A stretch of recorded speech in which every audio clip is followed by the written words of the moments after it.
And now, ladies and gentlemen, let me introduce to you our chair, Dr. Rahul Tongia, is a fellow at Brookings India and the Brookings Institution. Dr. Tongia was on the faculty at Carnegie Mellon University for many, many years, and recently he became an adjunct professor at Carnegie Mellon. He is active in the domain of smart grids, and he helped found the Smart Grid Task Force, Government of India, as well as the India Smart Grid Forum, and is an advisor to both bodies. With that, ladies and gentlemen, we have with us online Mr. Jorge Vasconcelos, and I'm going to request him to present, be connected to the presentation.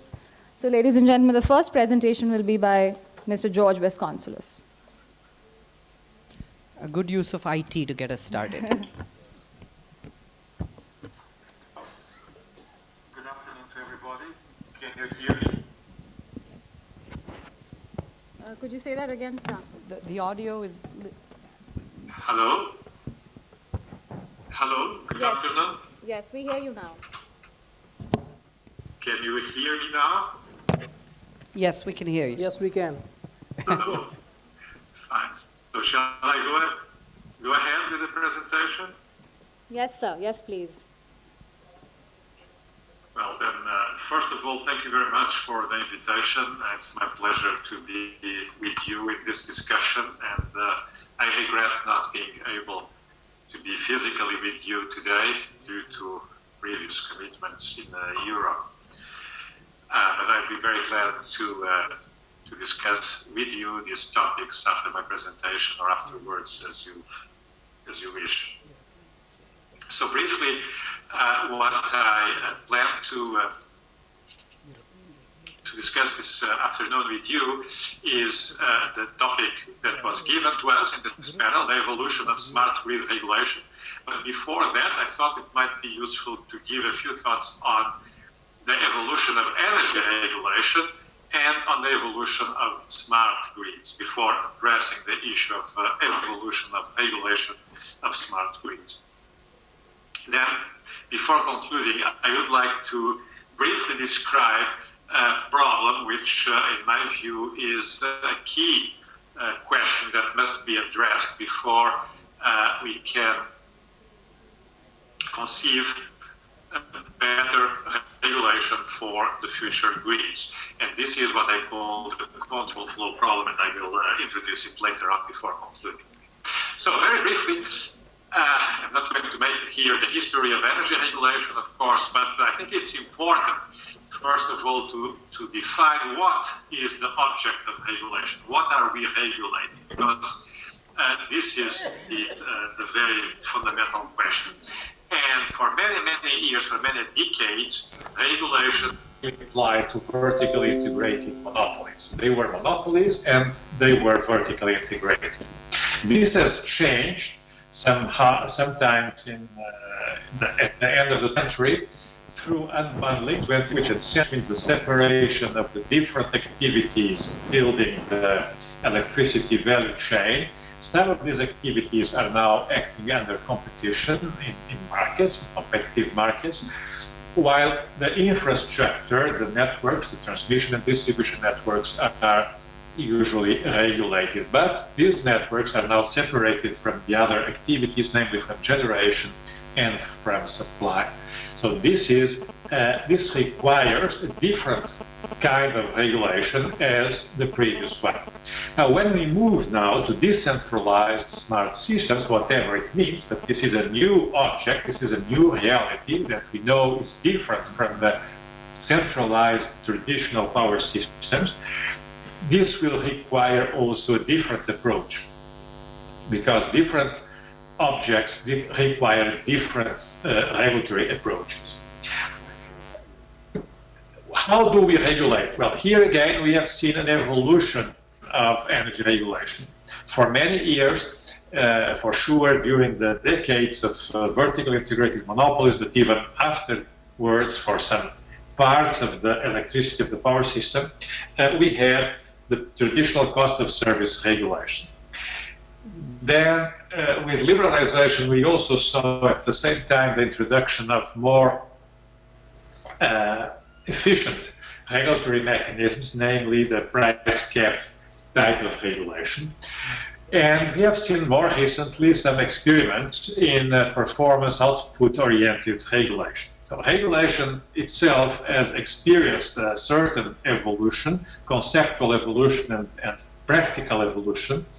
And this has to be also kept in mind when we think now about the future evolution for the regulation of smart systems. As regards the evolution of the smart grids themselves, I would say that it started about 20 years ago when the first large utility, Enel, in Italy, decided to replace more than 30 million meters with electronic meters. And this was the beginning of the smart metering era. This alone, as we know, does not make a smart grid, but it was the starting point. Then we have seen some pilot projects everywhere around the world, and we are not yet at the next stage, which is the large-scale deployment of these new technologies and new systems with a different architecture and different functionalities. So I would say we are at the beginning of this, or we are somewhere between the second and the third phase, at the beginning of the third phase, the large-scale deployment. Another way of looking at the evolution of the electricity system is to consider two variables over time: the concentration of electricity generation and the participation of electricity demand. And in the past, what we had was a very high degree of concentration, very large power stations connected at the high voltage levels, and no participation of demand, maybe with a few exceptions of very large industrial consumers. This is changing now. We see more and more demand participation, and we see more and more decentralized electricity generation, which reduces the degree of concentration on electricity generation, on the electricity generation side. And no doubt this trend is continuing, and somewhere we will see a paradigm shift where demand participation will be increasingly important. The demand side will play an increasingly important role in energy markets and energy systems, and electricity generation will be much, much more decentralized than it is today. And this change in the basic structure of the power system will indeed require a new type of regulation. So now, before talking about the European case, how the regulation of smart grids is evolving in Europe, I would like to start with some general remarks about the future after the Paris Agreement last December. And here, I think what we must keep in mind is that we know more or less where we are today. We know that we are going to move towards a green, smart future, towards a low-carbon energy system. And we know that we need to go through a transitional period, but we also know that there are different ways of reaching the decarbonization goals. So in that sense, there are different futures, which I call here future A, B, and C, and different transitions. For each future, we may envisage also different transitional paths. So the common goal of reducing the carbon content of electricity, decarbonizing the energy sector and our economy, does not imply the adoption of one single model. There are different models, there are different ways of building this low-carbon future. What's important also to underline is that this diversity towards low-carbon energy system requires different rules and different roles. Different rules for the agents, different roles, namely by network operators. The roles of transmission and distribution network operators, for instance, will change, and these changes have to reflect the choices that have been made concerning our green future and concerning the kind of transitional period that we want to implement. So there is not one-size-fits-all kind of solution here. We must be very careful, and we must try to define as accurately as possible exactly what kind of future and what kind of transitional process we wish to build. Also, the roles of traditional undertakings and of newcomers will change, and of course the role of regulators. Regulators have to anticipate the future. They have to provide today incentives and signals for the agents to build the desired future. Therefore, there must be clarity, and there must be transparency and consistency as regards these incentives and these economic signals. And consistency is indeed the key word. Not only the internal structural change of the power system requires these changes, but there is another reality changing, which is the fact that these different sectors, the electricity sector, district heating and cooling, transportation, waste management, and so on, that used to be strictly separated from each other, now, through the need to reason in terms of CO2 emissions and reduction of CO2 emissions for a given country, these sectors become somehow interconnected. Because a country who decides to reduce CO2 emissions by a certain amount afterwards has to decide what will be the contribution of each sector. So the fact that we have a kind of CO2 budget to share among different sectors requires decision makers to make clear choices about the contribution of each sector. And because these sectors will be interconnected more and more in the future, we need to take a holistic approach to all these sectors. We cannot look at the electricity sector in isolation, because we have to look at what are the decisions concerning district heating and cooling, for instance, or how will the transport sector evolve? Is it going towards biofuels, or is it going towards electric vehicles, for instance? And these choices have clear implications upon the electricity system. So we cannot consider electricity, cannot consider power systems in isolation anymore. And then the modern information and communication technologies allow us to collect and to bring together huge amounts of information, so that it's easy nowadays to make this interconnection across the different sectors. So we have a different picture in the future than the one we had in the past. And again, I would like to underline that consistency is the key. Consistency across that I have just mentioned, and across the different layers, from the top centralized control level to the decentralized generation and demand levels, going throughout all different types of layers that we see nowadays in our power system. So consistency across all these sectors and layers is very, very important. Also, the market design must be consistent in itself, and the interface between market and system operation must be consistent. The technical rules for managing the power system must be coherent with the market rules, and vice versa. And this is not a trivial task.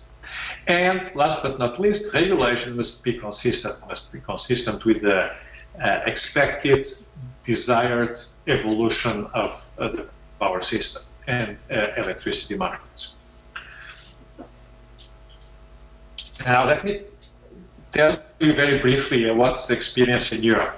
You see different dates here, starting from the 1990s, where we had monopolies, and then we started liberalization in the early 1990s, introducing competition in generation.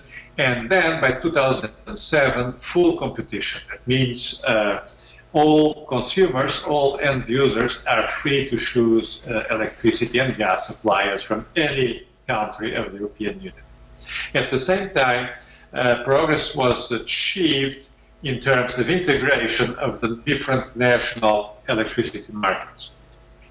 After that, the policy focused on the reduction of CO2 emissions with quantitative targets, as you may know, for 2020, namely a reduction of CO2 emissions by 20% compared to 1990, an increase in the use of renewable sources, and an increase in energy efficiency. And finally, we have now a very ambitious goal for 2050 of the decarbonization of the European economy, and in particular the European power system, which has to be almost carbon-free by 2050. What about the evolution of markets? That was the evolution of policies. In terms of markets, well, we started as everybody with no markets, with just monopolies. Then we introduced it in the 1990s, wholesale and ancillary service markets, and they became more and more integrated across Europe and more sophisticated. Then we also introduced the retail markets everywhere in all the European countries. And now we are playing with the ad hoc transition solutions. The traditional models, in particular the wholesale market model that has been implemented in most European countries, which is based on the marginal costs of energy, it's not fit for the kind of generation pattern we have now, and also for the kind of demand participation that is happening. So we are seeing changes here and there in this traditional model. We are trying to address different problems, but what we really need is a totally different new electricity market model. We cannot imagine 2030, 2020 with the existing market model. It will be a totally different object from the one we have built over the last 20 years. And this is a revolution. Yes, this is a revolution in energy systems, and that this is a revolution was recognized by the heads of state and government of the European Union back in 2011, already 5 years ago. Well, this is the political statement, but what is the reality? The reality is that renewables have indeed known a widespread investment wave in Europe. You can see here the net electricity generating capacity in the 21st century, and you see that the major additions have been of wind, photovoltaic, and natural gas. And on the other hand, fuel oil, coal, and nuclear have been substantially decommissioned, so we have now less installed capacity than we had at the beginning of the 21st century. The evolution is different in different countries. Some countries are still here in the small-scale penetration of renewables in the total electricity generation needs.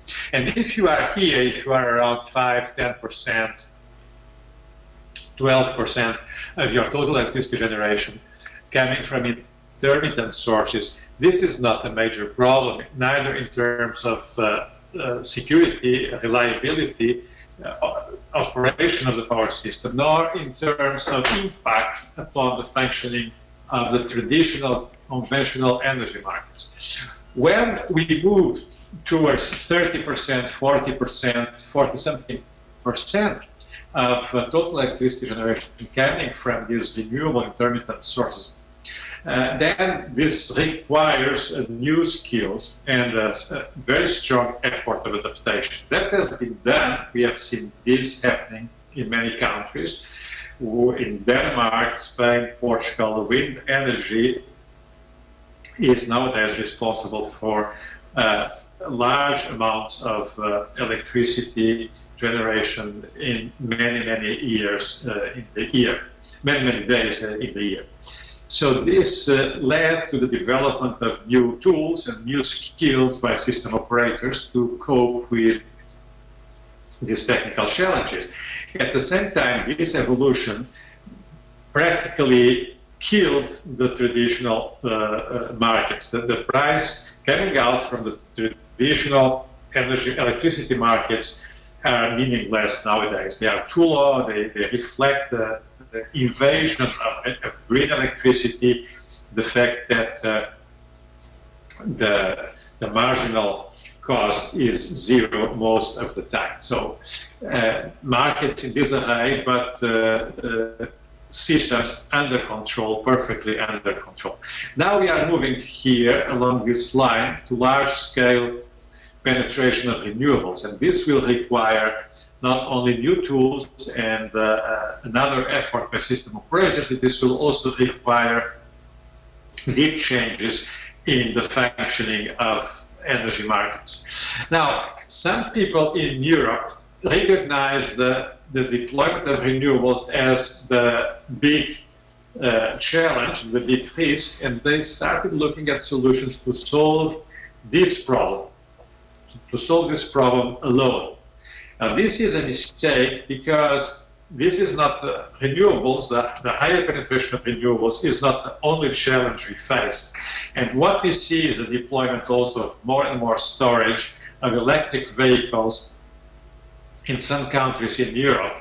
The sales of electric cars represents 25 or 12% of the total sales of new vehicles, new cars in this country. So this is becoming something substantial, something serious, and of course demand participation is also increasing thanks to the use of new information and communication technologies. Therefore, my recommendation is not to try to fix the renewables problem in isolation, but to have a holistic approach taking into account these different challenges that at the same time represent different degrees of freedom in reshaping, restructuring the electricity sector. Now, one of the arguments that has slowed down the deployment of new technologies and the evolution towards smart grids is the cost factor. And basically the attitude is the following one. We consider the existing system as being almost perfect. Okay, so we have some costs here, but we consider that the existing system is doing well. So the extra costs of information and communication technologies, be it smart meters or other devices, other systems, this represents an extra cost. And who will pay? Consumers don't want to pay more. So many regulators have been reactive to this idea of modernizing the power system based on a concern about price increases. Now, in my view, I can understand this preoccupation with the price evolution and with the costs, but in my view, this approach is wrong. What we need is a proactive approach, looking at the present system not as a perfect system, a very efficient system, but on the contrary, as an inefficient system. And these inefficiencies result from the lack of information. We have in the past, when our distribution networks were planned and built, we had incomplete information. And therefore, we have built many inefficiencies in our system, both at the investment stage and then in the operational stage. Thanks to the new technologies, we can transform some of these avoidable costs into avoided costs. We can reduce the costs. We can make the present system more efficient. And this is a benefit for consumers that should be compared to the extra costs resulting from the deployment of the new technologies. So in my view, this should be the starting point for a new regulatory approach, and this is nowadays becoming a more standard approach. Examples of smart grid regulation in Europe, we have seen mandatory actions, for instance, the regulator telling the companies that they have to install smart meters, or enabling the cost recovery of projects presented by the utilities, can be small smart meters projects or larger pilot projects involving different dimensions. We have seen regulators enabling new kinds of business models, new kinds of transactions, for instance, VPPs or load aggregators, storage. And we have seen new kinds of incentives and output-oriented regulation aimed at facilitating the creation of smart systems. But we are still very far away from a new type of regulation that takes this holistic approach and considers the evolution of the system across the different sectors and across the different layers. We are still very far away from this kind of necessary, comprehensive regulatory upgrade. So to sum up, here you see the situation we have today with a centralized control, passive distribution grids, centralized generation, and uncontrollable demand, moving to a situation where we can control demand, but we have decentralized and intermittent generation. Distribution grids become more and more active, and system control becomes more and more decentralized. We start with ad hoc transitional solutions concerning both markets and regulation, and then we must move towards a new electricity model, a new electricity market, and a new kind of regulation. My view about the past, the recent past, and the future is on this picture. I try to represent here two variables, the market complexity and the system control complexity. Okay, so the technical complexity and the economic complexity of power systems. What we have seen with liberalization was a very substantial increase in market complexity. We came from zero complexity with monopolies, and we built more and more sophisticated markets and electricity markets, wholesale markets, system service flexibility markets, and so on and so forth. So market complexity increased considerably, but system control complexity did not increase that much. We've tried to make these changes in markets, respecting basically the traditional way of controlling the power system. But what we see now is that the transition towards low carbon systems requires very important changes in system control and increases system control complexity much more than market complexity. Of course, market complexity will also increase, but my contention is that system control complexity will be the important fact to observe, the important question to address in this new phase of the evolution of power systems. And we are still here at the beginning, but the more we move along the lines of renewable penetration, demand response, and so on, the more it becomes apparent that system control complexity is increasing. And now I want to describe just very briefly what I call the control flow problem, which illustrates or somehow justifies my statement that system control complexity will be more important in the future than it has been in the past. It will be even more important than market redesign, although the two have to go together. So very briefly, information and communication technologies enable us to monitor consumption, to control single devices, to control homes and offices, to aggregate load, and to control and to monitor buildings, districts, cities, and so on. We can also combine the control of generation, load, storage, and so on. So we can do lots of things. If we consider the different layers of the power system, well, this is in Europe. Let's start here with the European Union interconnected network, which is the largest interconnected, fully liberalized power system in the world. And then we have the national networks, the high voltage, the medium voltage, down to the single appliance. Okay? And thanks to internet and thanks to the modern ICT, we can control everything, can control all these different layers. But we can control here at the national level, at the distribution system level, at the city level, at the building, home level, whatever. But who controls what and who coordinates? And those of you who are familiar with systems theory and control theory, you know that if we are not prudent, we may be creating here several overlapping control loops.